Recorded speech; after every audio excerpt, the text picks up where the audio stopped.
Olá, professor Fernando Rosário de Souza, para mostrar para vocês uma breve introdução à filosofia. Essa frase do Rubem Alves sobre o para que serve a filosofia ajuda muito a gente pensar nossa reflexão. Segundo Rubem Alves, todo conhecimento é ferramenta ou brinquedo. Caso não seja nenhum dos dois, não serve para nada. É lógico que na sociedade que a gente vive, parece que o utilitarismo, as coisas servirem para algo, para ganhar dinheiro, para ter alguma função muito prática, muito pragmática, seria a única função. A filosofia também serve para isso, mas a filosofia serve para você pensar sobre o pensar. É uma metalinguagem, uma metacognição, pensar sobre o entendimento, sobre o conhecimento. E aí, isso é muito prazeroso e deixa a vida muito feliz. Segundo os gregos, eles escolheram a palavra philo, amigo, sofia, sabedoria, ser amigo da sabedoria, porque essa tem que ser uma relação de escolha. Eles não escolheram, por exemplo, a palavra frater, sofia, irmão da sabedoria, porque a relação de irmão é uma relação obrigatória pela condição, né? Tipo sua mãe falando assim, você tem que gostar, ele é seu irmão, né? E às vezes você não gosta do seu irmão, tomara que não seja o seu caso. Mas a relação de amizade com a sabedoria é uma relação de escolha. E aí, a filosofia ela vai tentar explicar a realidade. A gente diz que a filosofia se preocupa com os porquês, uma visão ampla. Enquanto as ciências respondem os como as coisas acontecem, é a filosofia que vai explicar o porquê da realidade.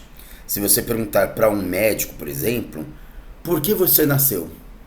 Ele vai falar que o espermatozoide se juntou com o óvulo e ele vai dar uma boa descrição de como as coisas aconteceram. Mas o porquê é a filosofia que vai tentar responder. Pode ser que te satisfaça, pode ser que não te satisfaça. Se você pegar um ramo da filosofia mais metafísico, vai falar assim, olha, porque você tem uma missão que só você pode cumprir. Você pode concordar ou discordar. Se pegar algo mais materialista, vai falar assim, olha, você é fruto do acaso. O acaso fez com que você nascesse, né? Mas são tentativas de explicar o porquê.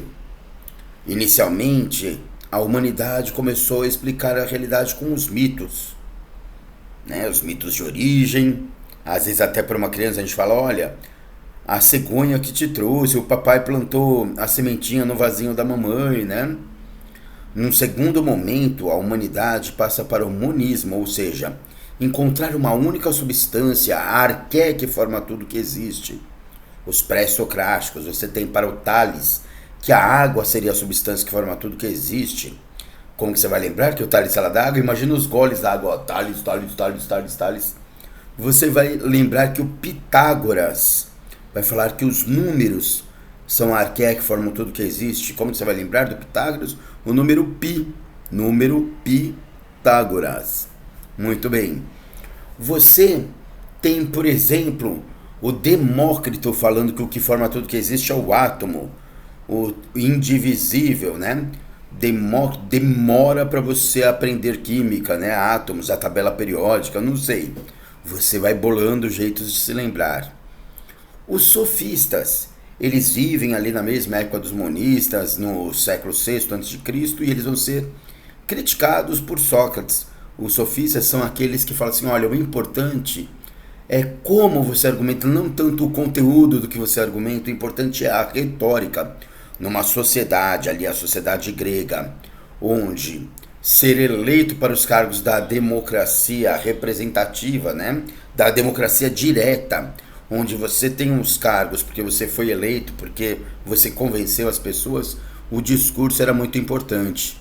Mas aí vai vir um chatão, o Sócrates, com seu método que responde uma pergunta com outra pergunta maiêutica e vai questionar o conteúdo e não só valorizar a forma, né?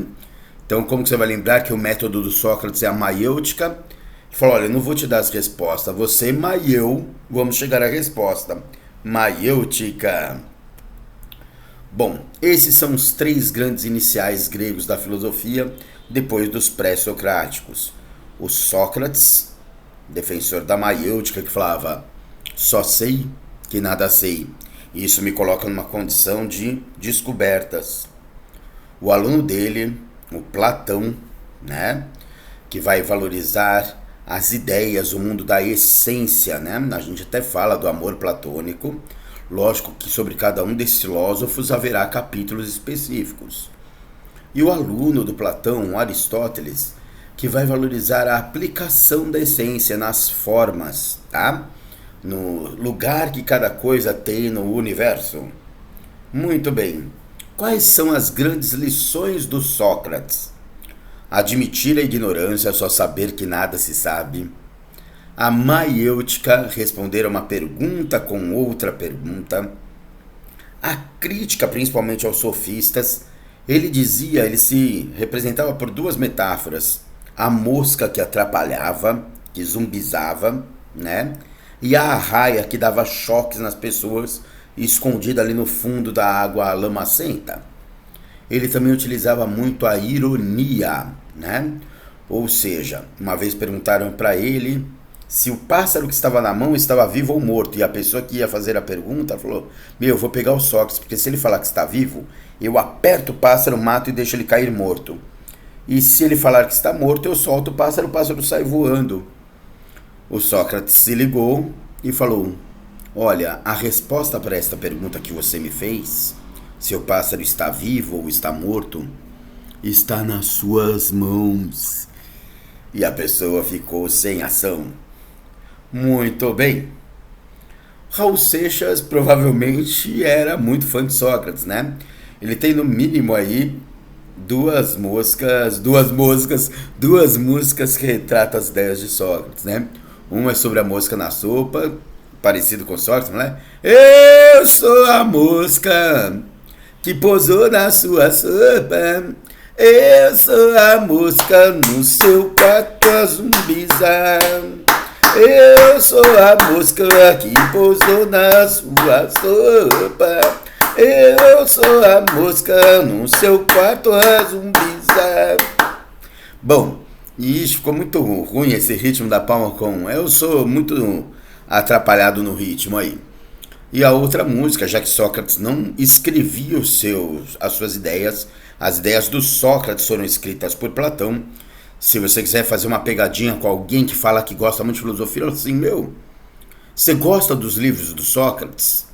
Aí você vai descobrir se a pessoa está enrolando ou não, porque o Sócrates não tem livros. Quem escreveu as ideias do Sócrates foi aluno dele, o Platão, né? Então, por quê? Porque o Sócrates falava que não podia ficar preso às ideias escritas, ele queria poder mudar. Como diria o Raul, ele queria ser, eu prefiro ser essa metamorfose ambulante do que ter aquela velha opinião formada sobre tudo. Bom, gente, termino aí as explicações de hoje com uma lenda que diz que um velhinho que morava nas montanhas do Japão, ele morava uns 5 quilômetros de distância do poço mais perto. E todo dia ele levava 2 potes aí num instrumento parecido com esse, num bastão com 2 potes de barro amarrado, só que um dos potes era rachado e deixava cair uma parte da água no caminho. O pote inteiro chegou para o pote rachado e falou, você não tem vergonha? O nosso senhor, o nosso dono é tão idoso, tem tanto trabalho, você não faz seu trabalho direito. Eu sou um pote inteiro, chego com 3 litros d'água todos os dias. Você, seu pote rachado, imprestável, você chega no máximo com 1 litro e meio aí, e o nosso senhor tem trabalho à toa. Não é que o pote rachado ficou triste no dia seguinte, chegou para o velhinho e falou, ei, senhor, o senhor pode me jogar fora porque eu sou um pote rachado e imprestável. O senhor falou, mas por que eu faria isso? Falou, porque eu faço o senhor ter trabalho à toa. Falou, bom, eu até posso lhe jogar fora se essa for a sua vontade. Mas você aceita uma última ida ao poço para eu te mostrar algo? Tá bom, vai, eu aceito. E assim foi feito, o velhinho colocou o pote à esquerda, o pote à direita, foi, encheu um pote, encheu outro, e quando voltou, o pote esquerdo sempre voltava do lado esquerdo. O pote rachado sempre voltava do lado esquerdo. O senhor chegou para ele e falou assim: olha, dá uma olhada como é meu caminho do lado direito. Era seco, empoeirado, se você olhava muito, dava até um ataque na rinite alérgica, assim, né? Olhava para o lado esquerdo e viu tudo florido, com gramas, borboletas voando, flores coloridas. O velho falou: pote rachado, sabe o que faz esse caminho ficar assim? A rega que você faz todos os dias, a água que escapa da sua rachadura, faz com que o meu caminho não seja tão triste. Se todos os dias eu tivesse que vir aqui e o caminho fosse como é a margem da direita, seca, empoeirada, eu já teria desistido. Ainda bem que existe a beleza das flores, das cores, das borboletas voando, e eu não desisto. A vida continua com muito gosto e muita graça. Talvez a função da filosofia seja ser o nosso pote rachado. Bons estudos filosóficos para todos. Até a próxima!